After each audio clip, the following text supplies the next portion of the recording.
Hi everyone, in front of me I've got NOKIA C32 and let me share with you how to change video resolution on this device.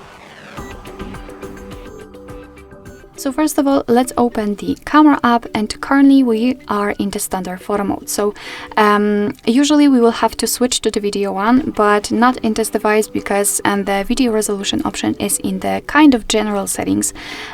So all we have to do is to tap on the three bars icon in the left upper corner. Let's tap on them, and as you can see, after scrolling, we've got this video section with only one option for the video resolution. So let's tap on it, and as you can see, it is divided between the rear camera, so the camera which is at the back, and the front one.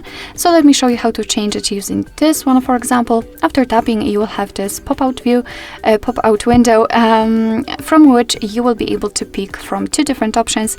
Currently we've got the FHD. Now we can only switch it to HD, and immediately after tapping on it, your device will apply this option. Let me show you the front camera, and as you can see, unfortunately here we've got only one option available. Basically, if you've got the option applied here, it simply means that your device will right now record the videos in chosen resolution. So of course it's up to you, but I highly recommend to use this option as it is the best possible here. Alright, so that will be all. Thank you so much for watching. I hope that this video was helpful, and if it was, please hit the subscribe button and leave the thumbs up.